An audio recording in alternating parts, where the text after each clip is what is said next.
Hi, everybody. Thanks for joining us for DC News Now at 9 o'clock. I'm Chris Flanagan. And I'm Susan Tran in for Thasmin Mahfouz. We have some breaking news right now. We now know who police say they were chasing and shot at in a busy part of downtown DC last night. They say Corey Darnell Branch showed that he had a gun while officers were running after him there in Penn Quarter. But the 27-year-old, they say, did not fire a shot. One officer did, hitting Branch in the lower part of his body. He was taken to the hospital where police say he had minor injuries. And Branch is from Southeast D.C. Take a look at the gun that D.C. police say that they found there at the scene.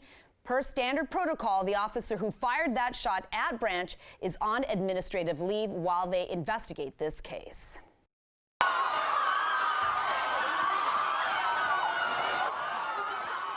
Melee in the hallway, not just one, but multiple fights at Flowers High School in Prince George's County, all today. The school's not saying anything tonight, but parents sure are.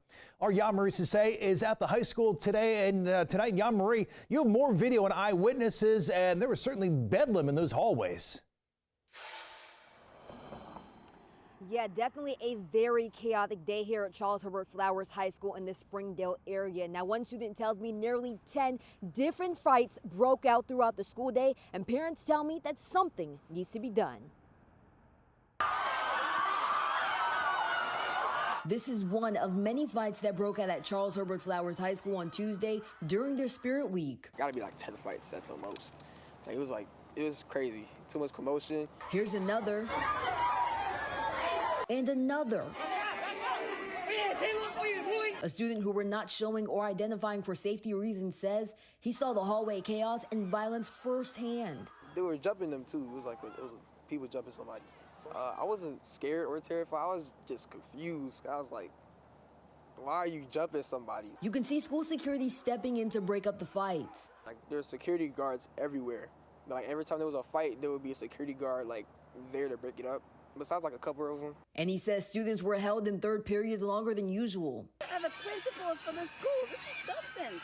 Disturbed. That's how this mom felt just watching the students fight. What if someone end up in the hospital or get shot or get killed, and you thinking as a parent, you're at work, your kid is safe, but next thing you know, you're going to get a phone call that your child is in the hospital. It's really concerning. So something needs to be done about it. And she says parents and the school system need to do more. The parents need to keep talking to them every day and making sure that they don't get involved in things like this. The police officer that they have there in the morning, especially when they have Spirit Week like this, the police officers need to stay all day. Whoever's in charge now needs to take care of this. Now, we did reach out to the school system for comment and also to learn whether there were any injuries, but we did not get a response back just yet. For now, reporting in Springdale, Maryland, I'm Jan-Marie Sisse, DC News Now. Marie, thank you. All right, a little chilly out there right now. Let's check in with Chief Meteorologist Janessa Webb. I know, Janessa, I'll take all of the chill now, so long as the holiday season and all of that travel is pretty clear. Yeah, we are still talking about clear conditions across the region, and we're going to continue to stay on the dry side through Christmas. So that's really what the beneficial news here is. 35 degrees under clear skies, minimal winds out of the northwest, 10 to 15 miles per hour. So your feel-like temperature across the region feeling much different. It feels like we're into the middle 20s in a lot of locations. And so that's what this reading is showing you on your skin, how chilly it is for Kaiser, Cumberland, 23, almost near the teens. Out towards Anne Arundel County, still above the freezing mark, but still very cold air with this northeasterly wind, 15 miles per hour. It has really subsided in the last hour or so for Martinsburg, Winchester, all the way into Washington County. As a whole, regionally, this storm system has pulled out, and so that has allowed for a lot of the clearing along with the wind flow dying down. Tomorrow morning around 8-9 o'clock, we're now back into the lower 40s, but daytime highs still going to struggle once again. Another day where we're in the middle 40s. Lots more sunshine in the forecast. Full forecast coming up.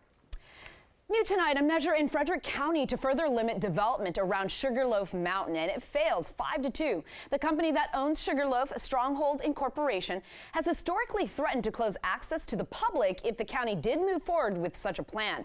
Now, the measure would create new conservation practices and limit new developments to protect what the county calls one of the most significant natural areas in the county and state. A Confederate statue at Arlington National Cemetery will be taken down after all. A federal judge ruling today crews can continue the removal process immediately. Yesterday, a federal judge issued a temporary order barring the removal. A group called Defend Arlington had filed a lawsuit claiming grave sites were being damaged in the process. But the judge overseeing today's hearing said he saw no evidence of that. If you're looking for work in D.C., you could soon have more information on your side. D.C. Council passed legislation today requiring there be salary transparency in all job listings. D.C. News Now's Daniel Hamburg joins us live at Wilson Building. And Daniel, the information can be so helpful for people who are looking for work. So what are they telling you? Susan, from an employee's perspective, it can be very helpful to know what your pay could be before you even interview. But some employers I talked with say it takes away flexibility in their budgets.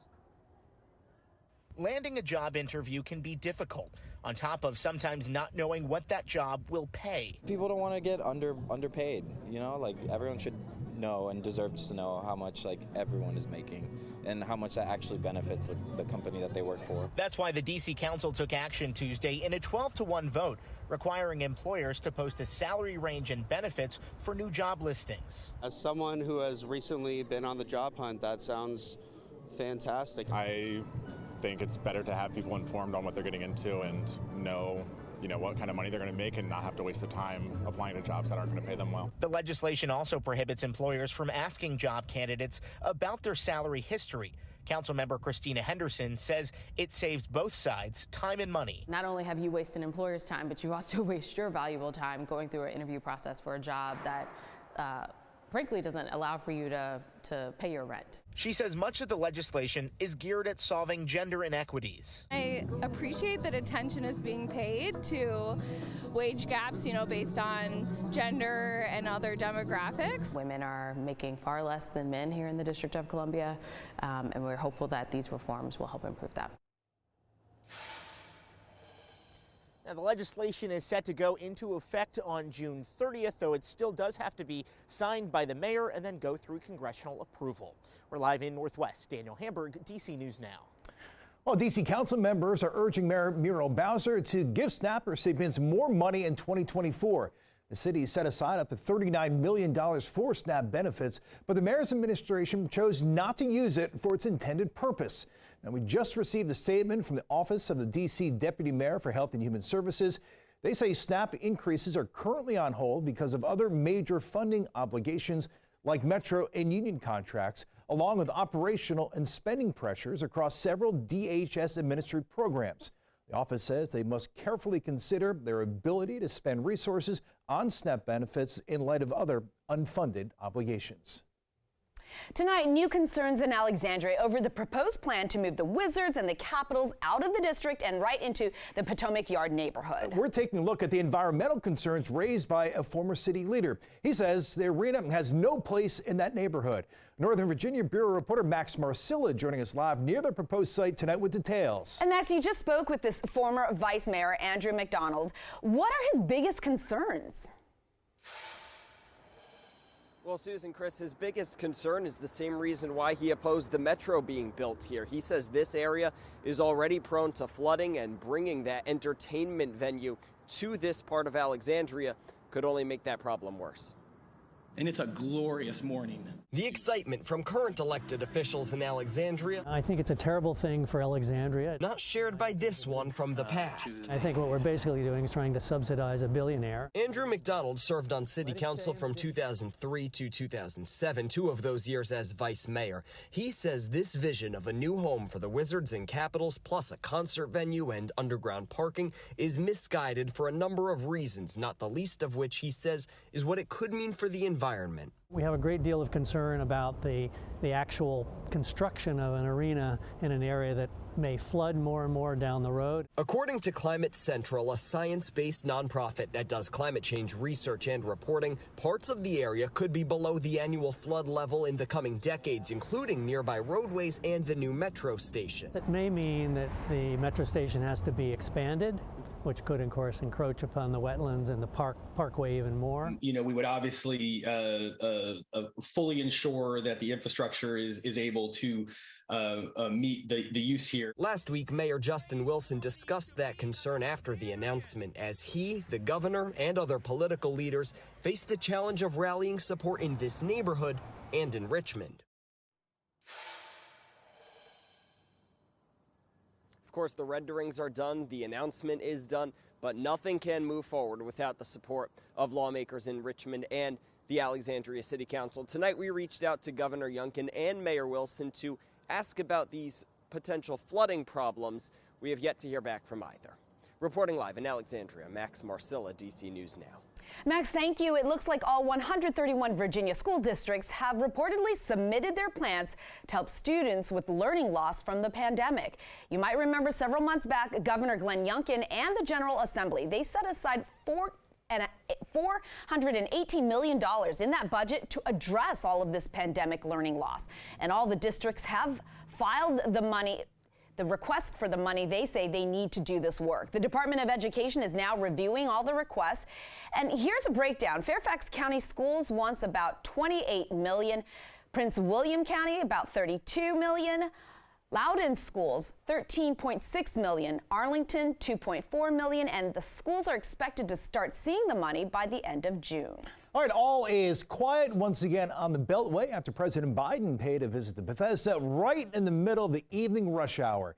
You can see here traffic backed up earlier this afternoon into the evening as a presidential motorcade hit the suburbs for a campaign reception. You see it there. Then turned back around to head back home to the White House. Now, the president's schedule did not specify exactly where in Bethesda this reception is being held.